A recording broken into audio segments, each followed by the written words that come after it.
16 is where I got stuck, and because of that, I didn't answer 17 and 18. All right. Well, you got further than I did. Okay. So let's start at question 3. Okay, I'll go back up. No. Question 3. There we go. So I think it's the first one. And the second one too. And the second one. Mm-hmm. Yeah, I think that's it. And then number 4. Number 4 is the second option, t-score. Which means with independent samples is a t-score. Yeah. Number 5 was the second option. 2 samples are independent if knowing which subjects will be included tells you nothing about which subjects will be included. That's right. That's kind of an easy one. Yeah, it's all. I think if I did it right, this one is a lot easier than the first one we did. I think the first one we did was a bit confusing. Yes, it was. Next one, this one wasn't as in depth. So, what is the degrees of freedom? Number 6, I got 37.996. All right, give me just a second here. Okay.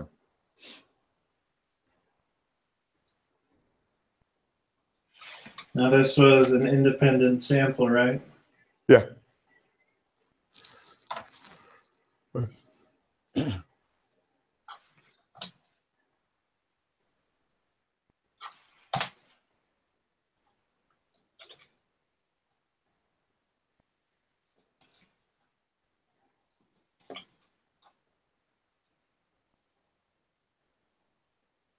Yep, I got the same thing. Okay. As a sample standard deviation for Rexburg. I got 206.637. Yep. And then 8 will be minus 0.434.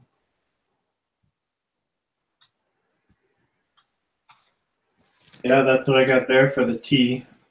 Okay.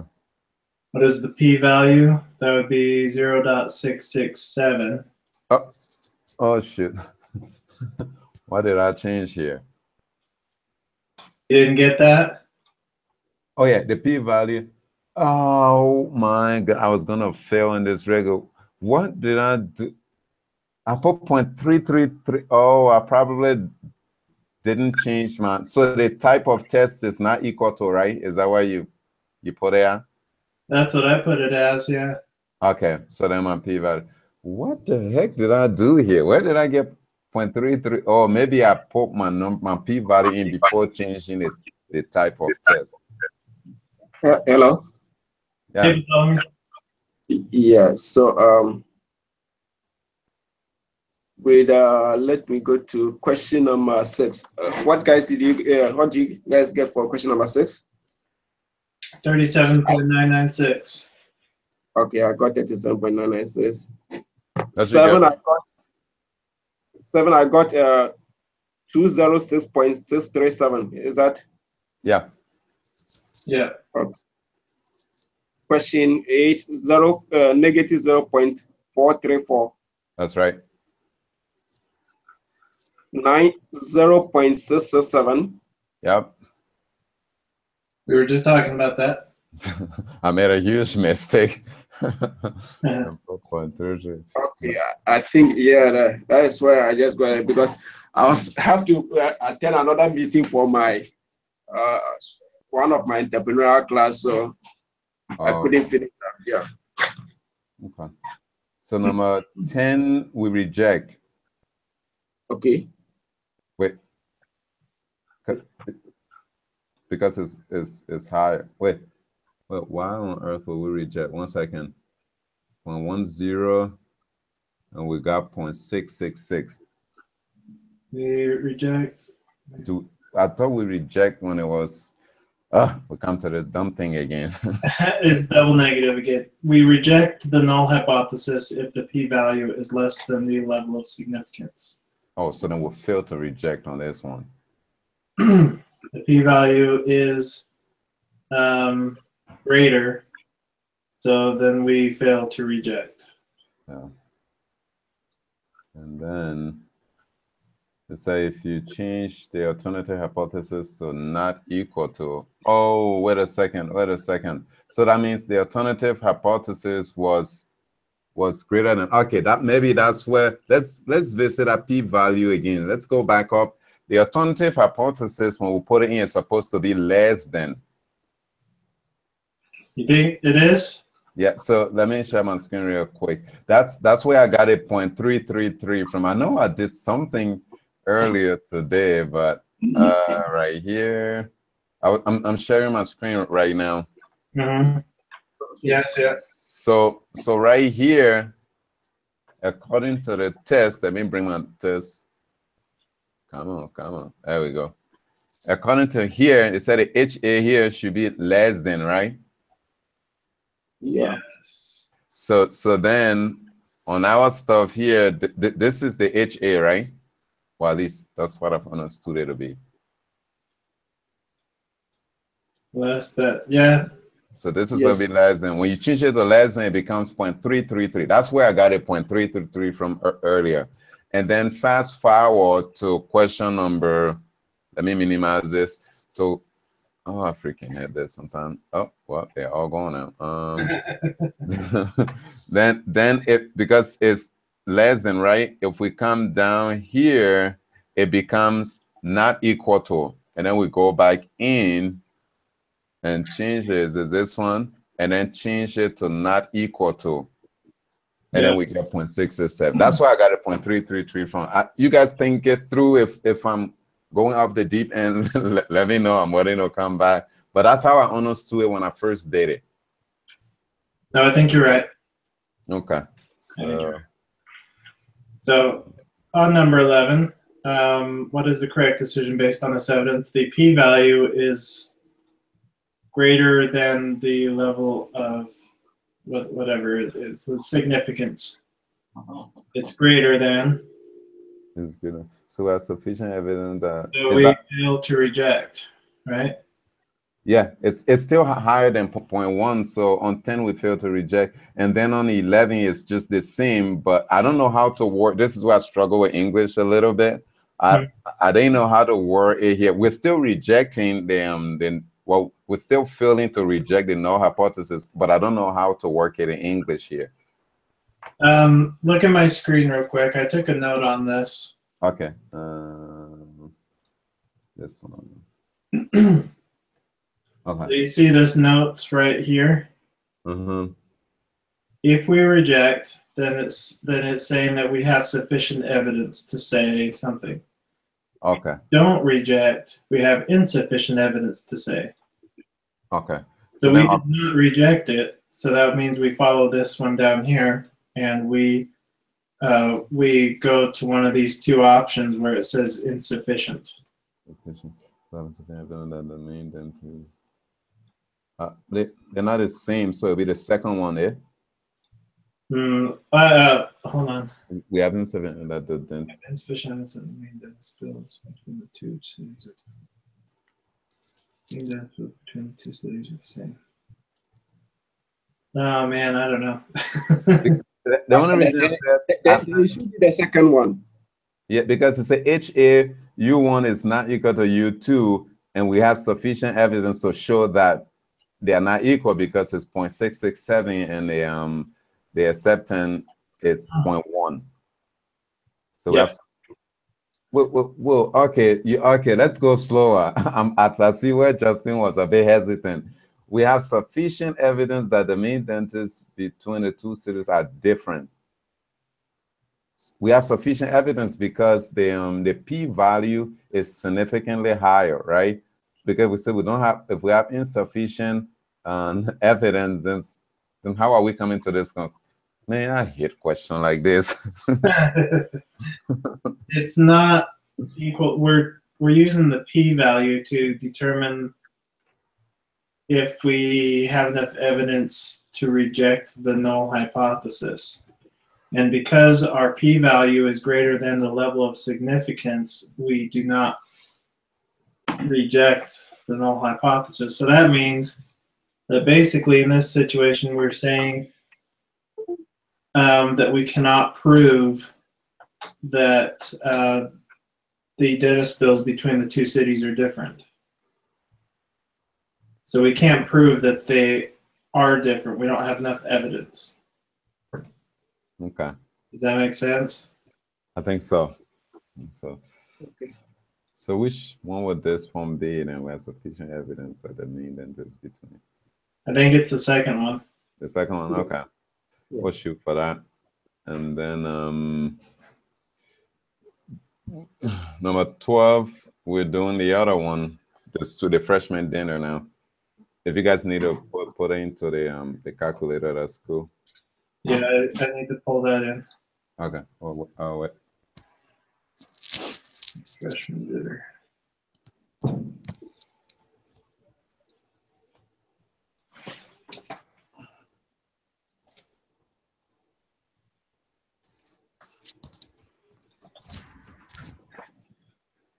Okay. So I just put that one in. Let me see. Here it is. Number of times references. Mean number of times a month is to office there, and that represents this mean for Utah students. Different over time. Yeah, this test is correct. This would be. Oh, I think they made a mistake on the on the exam. Oh yeah. Yeah. So if you read the last sentence, the null hypothesis is it should be HO. So that H, if you just like get a quick glimpse, you think this is the alternative hypothesis when they really isn't. This is HO. They meant to say HO here, but it said HA. Oh. So that's a good point. So I think what we're looking for is a perform a hypothesis that isn't suspicion is correct. A different number of times. Okay, so we're looking for not equal to. I think it's the second one. that's what I think too. This is a two-tail. It's either going to be less or more. Yes. So it's not equal. Yep. And then what is the test statistic? That would be our t-value, right? Yeah, I got minus 0.845. Let me know if you got something else. You got minus? Yeah, minus 0.845. I got 0.845. Yeah, I got just 0.845, no minus. Uh-oh, what did I do wrong? Did you choose the test that are less than or greater than something? One second, let me go to it real quick. I probably did something silly there. I did not equal to, and I had 95% confidence interval. Is that what you guys have? Yeah. Yeah. Okay, let me go into. Okay, what did you guys use for your variable 1? That's Utah, right? That's The variable. okay. That's it. So let U1 going back to the information above question number 12. It says let U1 represent the mean number of times a month that a student from Colorado cooks. So in the in a freshman dinner, Colorado will be the second one. So the second list will go to the first variable. Is that what you guys did? No. I put the. Should I close that out? Hold on. May I put Utah for the first variable and Colorado for the second one? Okay, I think we might be wrong if we do that. And I say that because, let me share my screen real quick. You guys can let me know what you think. Okay, so it says here, let me know if you can see my screen. Yeah, I see it. It said let U1 represent the mean number. So usually U1 would take the first, this first part, right?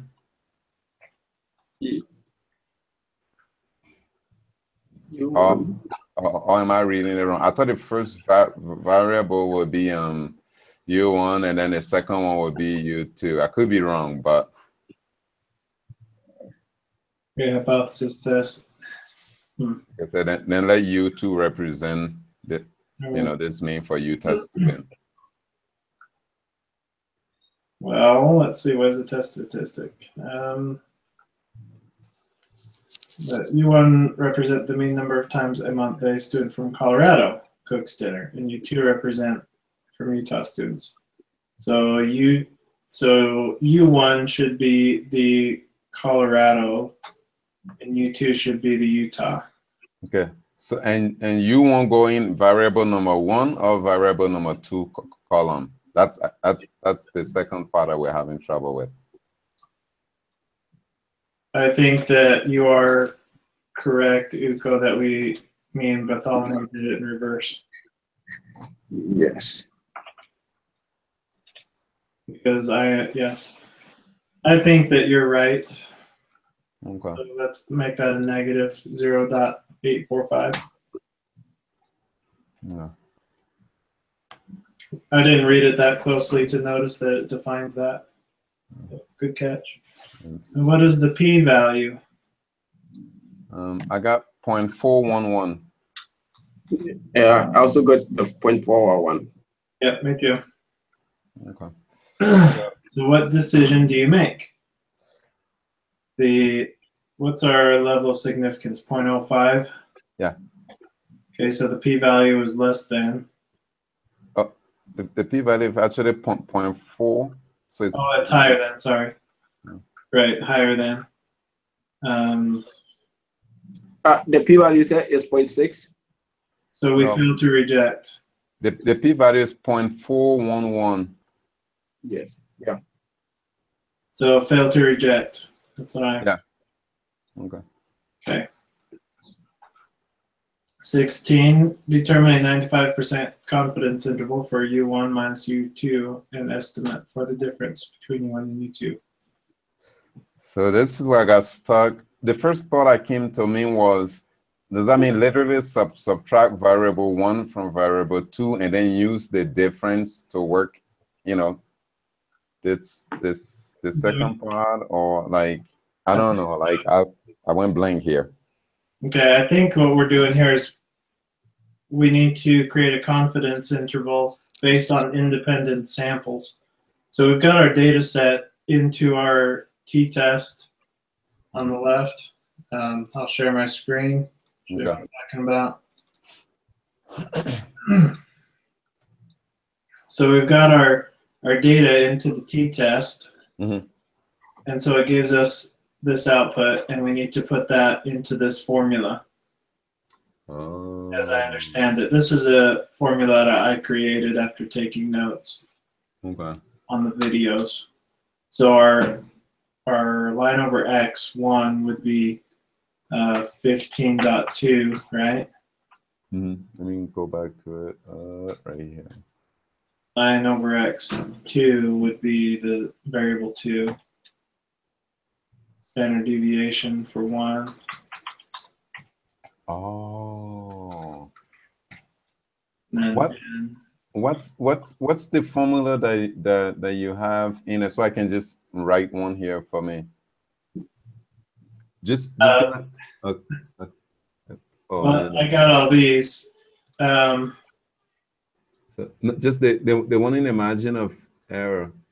Let's see. That's it's so small. So that's equals. Here, I will message it to you. Okay. Yeah, if you can send it to me too, that would be. Now I can just stick it in here in case that question comes on the homework. Yeah. Now you'll need to adjust what boxes you're taking input from. Okay. Just be sure you do that. Okay. If you can just take a screenshot. Oh, when you click on it, the letter turns green and blue. So yeah, if you can just take a screenshot of it like this, like a snipping tool, or like just a picture of it and send it, that would be great. Oh, nice.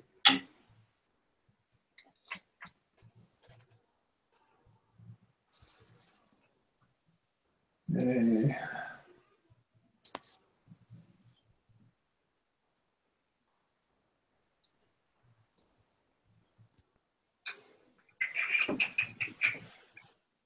Okay, let me think how to do this. I can't believe I can't send a picture. That's kind of ridiculous. Okay, you know where the Hangout or Hangout chat? Yep. I'm gonna send it there. Okay. Okay. Got too many stupid windows open now.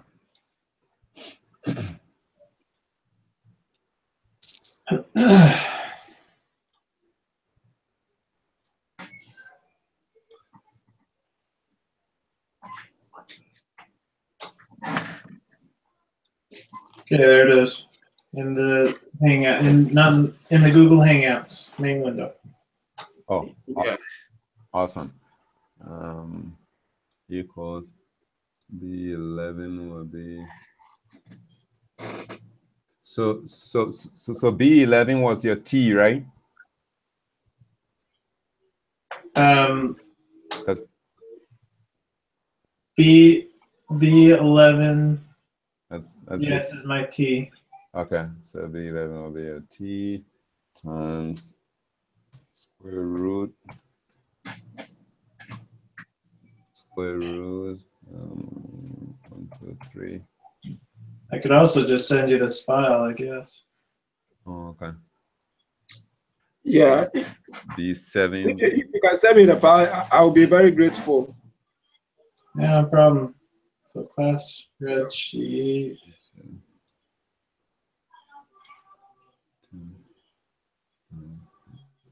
That's 1.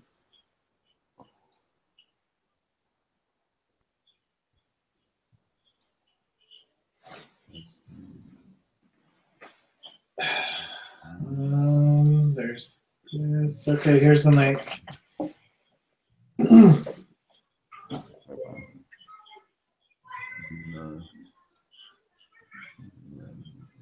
N1.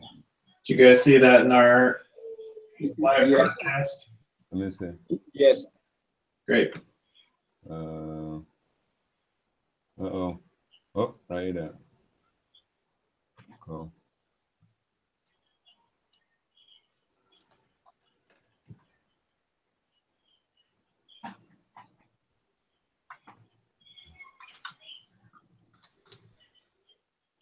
That's what I think it is. I don't know. My lower margin and upper margins are never right. And I don't know why.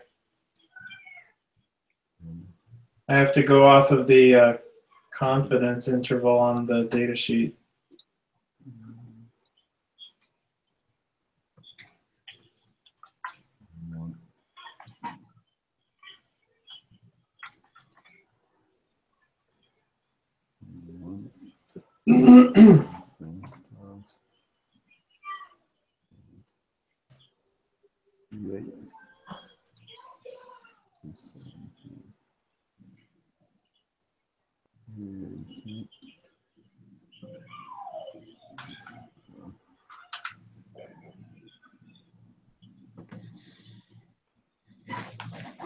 Dang it.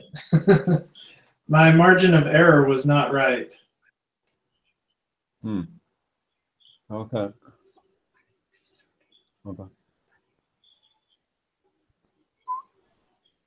Not really sure what was wrong with it. Let's see. I think I should have the formula in.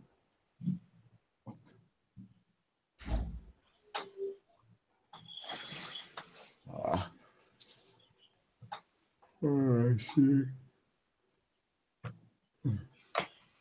Oh man, I'm falling asleep now. I'm gonna take a good nap.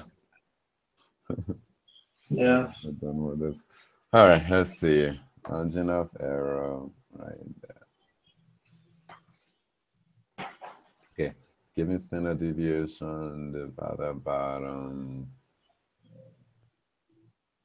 well, if we're operating with two different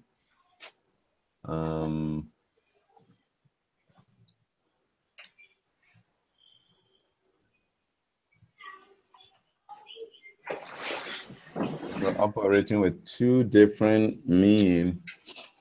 Which one do we use? Because the formula that I have for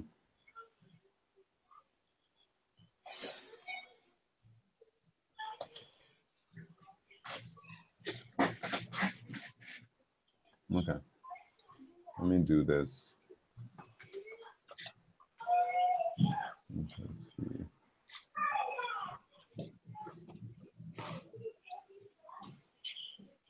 Oh, 5, 6, 7.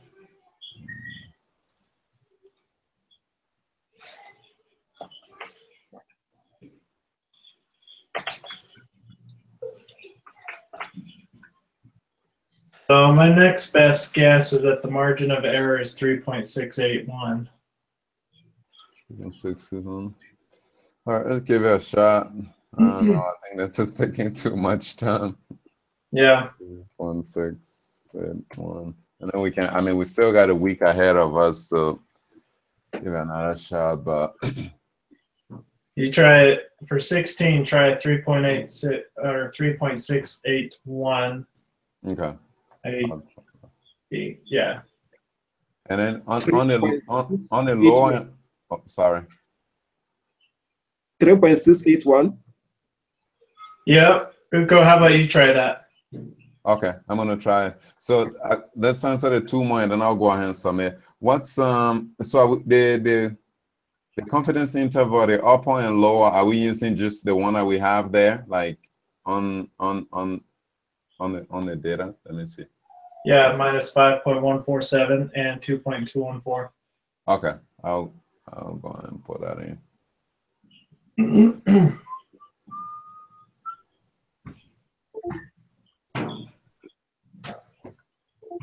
Lower bound. Let's see. Oh, dang it. Where'd it go? Right there we go. Now you're talking. All right, minus 5. The lower and the upper is 2.214.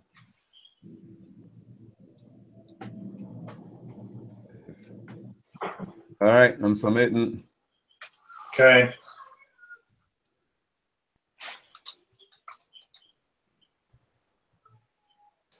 Number 3 is good. Number 4 is good. Number 5 is good. Number 6, 7, and 8 are good. Number 9 is good. Number 10 is good. Number 11 is good. Number 12 is good. Number 13, 14, 15, 16, they're all good.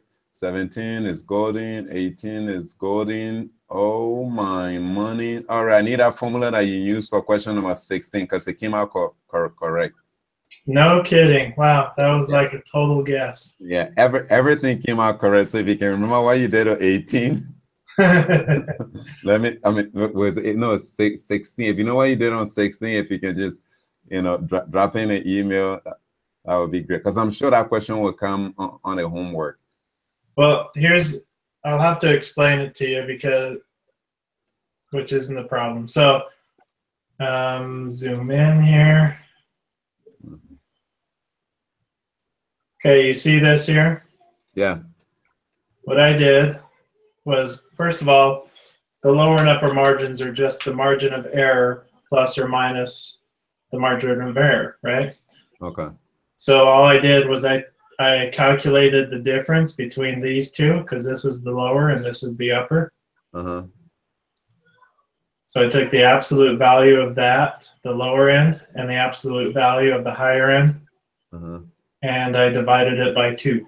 Okay, give me 1 second. Stay right there. I want to stick the formula in because we had a problem on the first one we did. We missed this one. This is one of the questions that we made. So equals absolute value, the absolute value of the lower control. Yep, the lower interval, the lower margin. The lower what's the H23? That's the blue here. Oh, okay. Is that a plus? Yep. Plus. Oh, come on. My computer is misbehaving.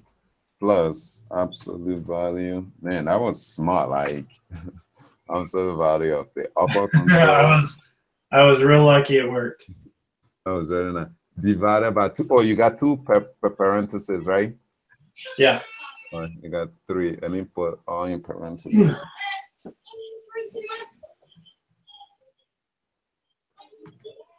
All right, divided by 2. Okay, 3.68. Sweet. So I'm going to write it here, margin of error. Yep, and that should do it. Yeah. Other than that, I think we're good. So everything was right, huh? Yep, that's perfect. All right, sweet. Okay, Bartholomew, you good? Yeah. So I'm good. All righty. So you guys have a great weekend. You too. Let's do this again on Saturday. We'll try and be ready again. Okay. Sounds good. All right. See you later. See you guys. Bye. Yeah. Right.